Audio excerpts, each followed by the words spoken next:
সৎপত্তাদি হে তবে তাপত্রায় বিনাশায় শ্রীকৃষ্ণাং বয়াং নমঃ। এই মঙ্গলাচরণ স্তুতিতে বলছেন ভগবান সচ্চিত আনন্দময়। আর কি বলছেন? বিশ্ব উৎপত্তি সৃষ্টি স্থিতির কারণ একমাত্র তিনি, প্রলয়েরও কারণ তিনি। আর তিনি কি করেন? তাপত্রয় বিনাশায়, আদি দৈবিক, আদি আত্মিক, আদি ভৌতিক আমাদের দেহ মনের যে ত্রিতাপ দগ্ধিত যন্ত্রণা আছে, এটা উনি প্রশমিত করেন। আর সেই ভগবানকে না, শ্রী মানে এখানে মাধুর্যময়ী রাধারানী, অর্থাৎ রাধারানী সহ যুগল মাধুর্যের ব্রজের উপাসনাই হলো আমাদের একমাত্র লক্ষ্য। যিনি সচ্চিদানন্দময়, যিনি রসময়, যিনি রসিকেন্দ্র মৌলি, যিনি রসিক শেখর, চরম রসেরও পরম কারণ যিনি, সেই সচ্চিদানন্দ গোবিন্দের চরণাশ্রয় করো, তার চরণে ভজন করো, সমর্পিত হও, তাহলেই জীবনে তাপ দূর হবে। অনিত্য অসুখময় এই সংসারে জ্বালা নিবারণের আর কোনো উপায় নেই, শান্তির আর কোনো পথ নেই। ভজস্ব মাম, গোবিন্দ বলছেন আমার ভজন করো। সুধীজন ধ্যান দিয়ে শুনুন, এ সংসার অনিত্য, এ সংসার মায়ার দ্বারা কবলিত। তাই বলছেন যে শ্রীকৃষ্ণের চরণে শরণ নাও, রাধারানীর চরণে শরণ নাও, ভগবৎ সচ্চিদানন্দের ভজন করো, মাম আমাকে ভজন করো। এই ভজনে আজ আমাদের স্পৃহা নাই, ভগবানের ভজনে আমাদের নিরবিচ্ছিন্ন চেষ্টা নাই। এই জন্য অনন্ত অসুখ এই অনিত্য সংসারে আমরা ডুবে মরছি। সংসার শান্তি দিতে পারে না, সংসারে শান্তি নাই। একটা ছেলের না ক্ষুধা লাগলে বাবার পর থেকে 50টি টাকা নিয়ে আম কিনে এনেছে। আমটা ধুতে গিয়ে দেখে ওটা মাটিতে রং করা আম, অর্থাৎ মৃত্তিকা দ্বারা তৈরি আম, রং করা। উনি তাড়াতাড়ি ক্ষুধা কাতর হয়ে দোকানদারের কাছে গিয়ে বলছেন, আপনি খেলনা আম আমাকে কেন দিয়েছেন? আমি তো ক্ষুধায় কাতর হয়ে আমটা কিনে নিয়েছিলাম সেবা করব বলে। দোকানদার বলছেন, এখানে সাইনবোর্ডে কি লেখা আছে একবার পড়ে দেখো।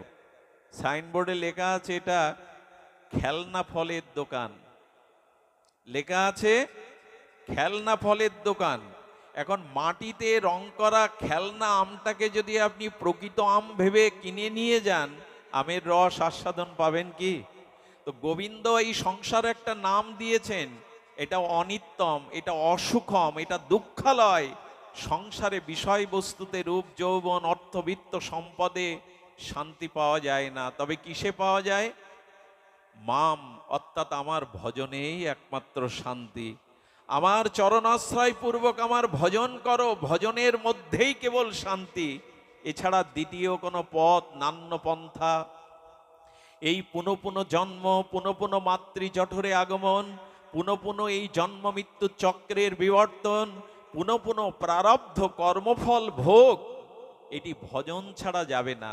আচ্ছা, আপনাদের মনে প্রশ্ন জাগতে পারে, ভজন করলেই দুঃখ যাবে, ত্রিতাপ জ্বালা যাবে? তা যদি যেত, তবে দেখি তো ভক্তদের জীবনে আরো দুঃখ বেশি, পরীক্ষা আরো বেশি।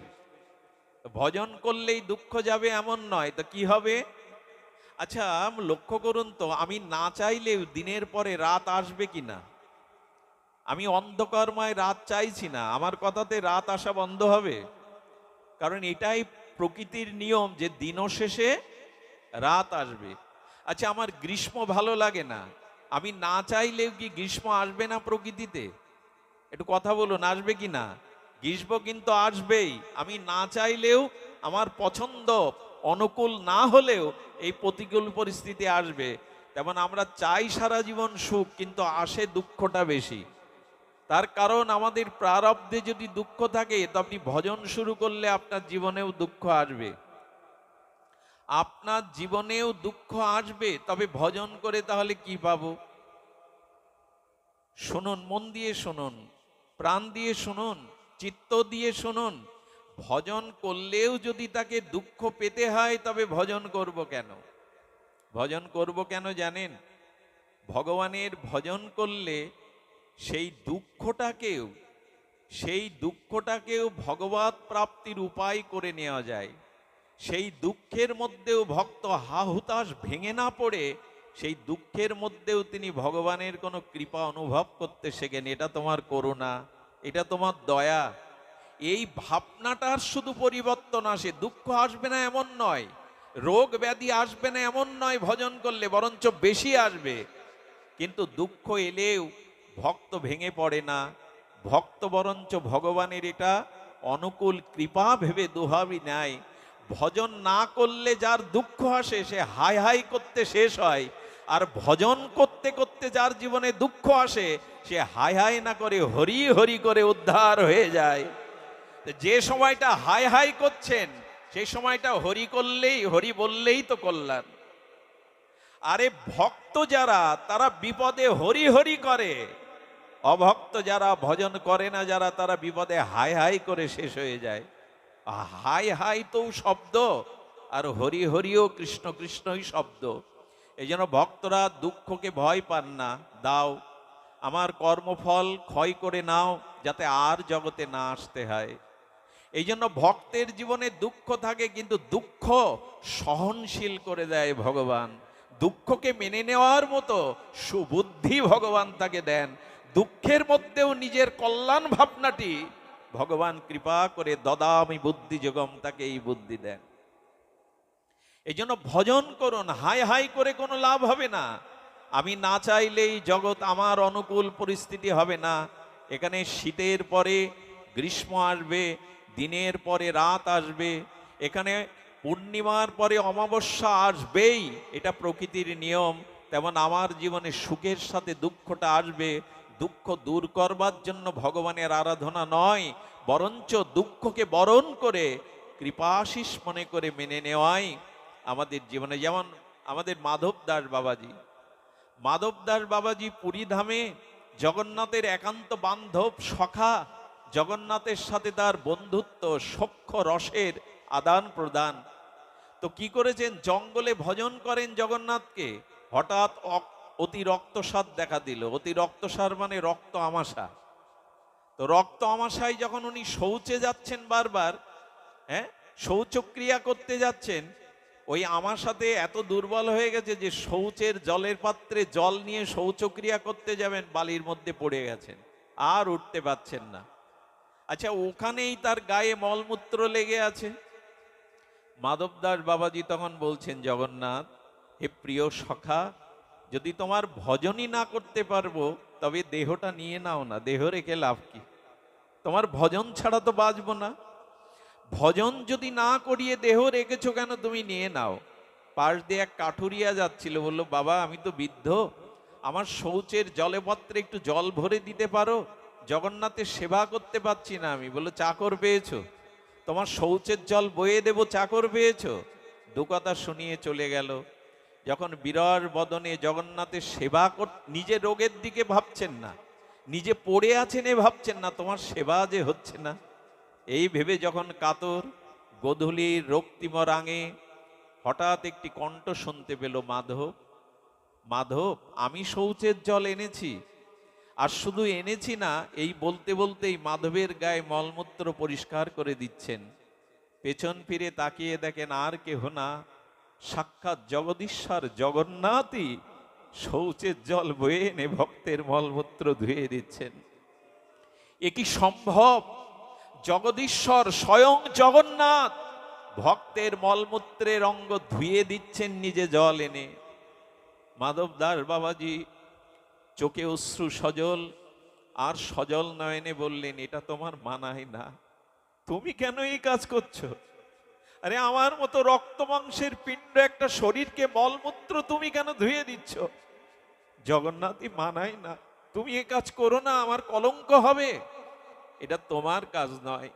আচ্ছা জগন্নাথ, তুমি আমার এই কাজ না করে আমার রোগটা তো সেরে দিতে পারো, তুমি তো সর্বশক্তিমান, তুমি কর্তুম অকর্তুম অন্যথা কর্তুম সর্বদা কর্তুম, সর্বশক্তিমান ভগবান, আমার রোগটা তো দূর করে দিলেই সব মিটে যায়। মৃদুমন্দ হাসছে, আর জগন্নাথ বলছে, মাধব আমি পারি তোমার রোগ দূর করে দিতে, কিন্তু দেব না। কেন জানো? যে আমার চরণাশ্রয় করে, যে হৃদয় দিয়ে অনুরাগে আমাকে ভজন করে, আমি চাই না বারবার এই মৃত্যুময় সংসারে সে আসুক। আমি চাই না এই বারবার এই মরা মৃত্যুময় যন্ত্রময় সংসারে সে গতাগতি করুক। আমি তাকে নিত্য ধামে নিত্য লোকে আমার চরণে নিয়ে নিই। তবে বাধাটা কোথায় জানো? যতদিন প্রারব্ধ থাকে ততদিন জীব আমার কাছে আসতে পারে না। তাই প্রারব্ধটা ক্ষয় করার জন্য আমি তোমার রোগ সেরে দেব না। কারণ এ জন্মে এই প্রারব্ধটুকু যদি শেষ করতে পারো, তুমি আমার চরণ পাবে, আর তোমাতে আমাতে ছাড়াছাড়ি হবে না, আর তোমাকে এই জগতে আসতে হবে না। কথাটা আমরা কি জানলাম, অনুভব করলাম? যে ভক্ত জীবনে যখন বিপদ রোগ শোক আসে, সে বলে প্রভু আমার কোনো জন্মের কোনো অপরাধে পাপ কর্মের দ্বারা এই প্রারব্ধটা ঘুচে যাক, যাতে আর আমাকে জগতে না আসতে হয়। মাধব দাস বাবাজিকে ডেকে বলছেন, ও মাধব, আমি তোমার রোগটা সারবো না কেন জানো? আহা, আমি তোমার রোগটা কেন সারবো না জানো? সারাটা জীবন আমার সেবা করেছো, আমারও তো স্বাদ হয় তোমাকে সেবা করতে। তুমি অসুস্থ না হলে আমি তোমাকে সেবার সুযোগটি পেতাম না। তুমি সারাটি জীবন আমার সেবা করেছো, আমারও তো স্বাদ হয় তোমাকে হাতে করে সেবা করতে। এই জন্য জগন্নাথ মলমূত্র ধুয়ে দিচ্ছেন মাধব দাস বাবাজির অঙ্গ থেকে। ভগবান ভক্তের সেবা করতে ভালোবাসেন। শুধু ভক্ত ভগবানের সেবা করেন না, ভগবানেরও স্বাদ হয় ভক্ত সেবার জন্য। এই শ্রীকৃষ্ণ চৈতন্য মহাপ্রভু বৈষ্ণবদের বস্ত্রগুলো ধুয়ে দিতেন, কেচে দিতেন, শুকিয়ে ভাঁজ করে ঘরে পৌঁছে দিতেন। মহাপ্রভু কত বৈষ্ণবের সেবা করেছেন নবদ্বীপে। এই জন্য ভক্তকে সেবা করার স্বাদ মহাপ্রভুর জাগে। শুনুন রাধাকুণ্ডের একটি ঘটনা। গিরিরাজ গোবর্ধন তটে, রাধাকুণ্ডের অদূরে গিরিরাজ গোবর্ধন তটে এক কুণ্ডের পাশে এক বাবাজি ভজন করতেন। বাঙালি বাবাজি, প্রায় 70 বছর অস্খলিত নিষ্ঠায় ব্রজবাস করে ভজন করছেন। ধ্যান দিয়ে শুনুন। হঠাৎ ওনার গলে দুটি বড় ফোড়া হলো। ফোড়াটা এমন হলো উনি জল পর্যন্ত গিলতে পারেন না, জলটাও পান করতে পারেন না। কিন্তু একদিনের জন্য রাধারানীকে ওটা সারার কথা নিবেদন করেননি, একদিনও জানাননি। এক বাঙালি যুবক বাবাজির সেবা করতেন। ও কি করেছে জানেন? বাবার কষ্ট দেখে, উনি জলও নিতে পারছেন না দেখে, কুণ্ডের ধারে বসে সারা রাত কেঁদেছে। হে মাধব, হে গোবিন্দ, হে ব্রজেন্দ্র নন্দন, পারো না? আমি তার চরণ সেবাতেই পড়ে রয়েছি, সে যদি চলে যায় আমি কার আশ্রয়ে থাকবো? নিরাশ্রয় হয়ে যাব। দাও না, তার এই ফোড়া দুটো নিরাময় করে দাও। সে তো কিছু খেতে পাচ্ছে না, এক বিন্দু জলও নিতে পাচ্ছে না। ভোরবেলা কাঁদতে কাঁদতে কাঁদতে বিরহ কাতর হতে এক রাখাল বালক এসে দেখা দিলেন। কি গো, তুমি কেন কাঁদছো? বলে, তোমাকে বলে কি হবে বালক? বলে, আমার গুরুদেবের গলে না দুটো ফোড়া হয়েছে, যন্ত্রণায় কাতর, কিন্তু উনি সারাতে চান না, উনি ঔষধও দেন না, রাধারানীকেও জানান না। আমি কি দেখতে পারি? কোনো উপায় কি আছে? বললো, উপায় আছে, কিন্তু তোমার গুরুদেব মেনে নেবে না। এই দেখুন ভক্তের চরিত্র শুনুন। বলেন, তোমার গুরুদেবও দুটো সারবে না, আমার কাছে একটা উপায় আছে, কিন্তু তোমার গুরুদেবকে আমি জানি ওটা উনি সারবেন না।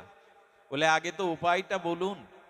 উনি একটা লতা দিয়ে বললেন, গুরুদেব যখন জপ করতে করতে ঝিমাবে তখন বুঝতে পারবে না, তখন এই পাতাটা ছুঁয়ে দিয়েও ফোড়া দুটো থাকবে না। গুরুদেব জপ করতে করতে যখন ঝিমাচ্ছে, রাত্রে ওই পাতাটা ছুঁয়ে দিয়ে সকালবেলা উঠে দেখছেন ও দুটো আর গুরুদেবের গলে নাই। কিন্তু তিলক নিতে গিয়ে আয়নার সামনে যখন দেখছে ফোড়া দুটো নাই, তখন চিৎকার করছেন, এদিকে শোন, আমার ওই বস্তু দুটো কোথায় রেখেছিস? বলে, বস্তু মানে মালা তো আপনার হাতে। বলো, মালা নয়, রাধারানী কৃপা করে আমার গলায় যে দুটো মালা দিয়েছিল ওটা কি করেছিস? ভালো করে বল, সত্য করে বল। বলেন, গুরুদেব, একটি পাতা ছুঁয়েছিলাম, এক বালকের দেওয়া, এই জন্য ওটা সেরে গেছে, আমি মনে প্রাণে চাইছিলাম। সঙ্গে সঙ্গে বললেন, বেরিয়ে যা, আর জীবনে যেন তোর মুখ আমি কোনোদিন না দেখি। আচ্ছা, আমাদের কেউ এই রোগ নিরাময় করলে আমরা তাকে স্তুতি করতাম, প্রশংসা করতাম, বললে চলে যা, তুই সেবার যোগ্য নই, আমি যেন মুখ কখনো এই ব্রজে তোর না দেখি। চরণে পড়ে বললেন, সব ছেড়েই তো আপনার চরণে পড়ে রয়েছে, আমাকে দূর করে দেবেন না, আমি কার আশ্রয়ে যাব? আপনার চরণেই পড়ে আমার অপরাধটা বলবেন তো। বলে আবার মুখে তর্ক করে, অপরাধ শোন, এই দুটো প্রারব্ধের জন্য আমাকে রাধারানী দিয়েছিলেন, মালা রূপে আমি যত্ন করে রেখেছিলাম, কারণ এই প্রারব্ধটা ভুগলে আমাকে আর জগতে আসতে হতো না। তুই ওটা সারিয়ে দিয়ে আমাকে আবার এই জগতে আসবার পথ তৈরি করে দিলি, ওই প্রারব্ধ ভোগ করতে আমাকে আবার আসতে হবে, বেরিয়ে যা। যখন চরণে পড়ে বুঝতে পারলেন রহস্যটা, চিন্তা করতে পারেন, এই হলো মহাত্মা। বলেন ওই দুটো ভুগলে, ওই প্রারব্ধ ক্ষয় হলে আমাকে আর জগতে আসতে হতো না, তুই আমার পুনরায় জগতে জন্ম মৃত্যুর কারণ হয়ে দাঁড়ালি, চলে যা, মুখ দেখাবি না। বলে যদি কোনোদিন ও দুটো ফিরিয়ে আনতে পারিস তবে আবার মুখ দেখাবি।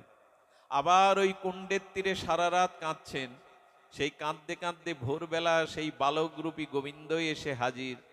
বলেছিলাম না তোমার গুরুদেব দুটি সারবে না, ওনার চরিত্র আমি জানি। বলেন কৃপা করে আপনি ওই দুটো আবার ফিরিয়ে দিন, না হলে আমি তার সেবা বঞ্চিত হব। আমার একমাত্র আশ্রয় ওই দুটি চরণ, ওনার সেবা। গোবিন্দ আবার পাতা দিয়ে বললেন, যা, এই দুটি সোয়ালের সাথে সাথে আবার চলে আসবে। আমরা পারবো তো এরকম ভাবনা ভাবতে? ভজনের এই হলো মহিমা। কেউ কখনো এরকম মনে করে গোবিন্দের চরণে ফুল তুলসী দেবেন না যে আমার বিপদ আসবে না, রোগ আসবে না, প্রতিকূলতা আসবে না, বরঞ্চ প্রস্তুত থাকুন, এগুলি বেশি আসবে, কিন্তু ভগবানের কৃপা মনে করে যেন সেটা গ্রহণ করি আমরা। কুন্তী দেবীর স্তুতি ভাগবতের এক অনন্য অনন্য চরিত্র। এই কুন্তী যেদিন হস্তিনাপুর থেকে শ্রী গোবিন্দ দ্বারকায় বিদায় নেবেন, সেদিন কুন্তী দেবী রাস্তার ধারে, যে পথ দিয়ে গোবিন্দের রথ চলে যাবে দ্বারকায়, সেই পথের ধারে দাঁড়িয়ে কুন্তী ফুপিয়ে ফুপিয়ে কাঁদছেন। সুধীজন, ভগবানের জন্য, ভগবানের বিরহে যদি কখনো চোখে জল আসে, তাহলে জানবেন অনেকটা পথ এগিয়ে গেছেন।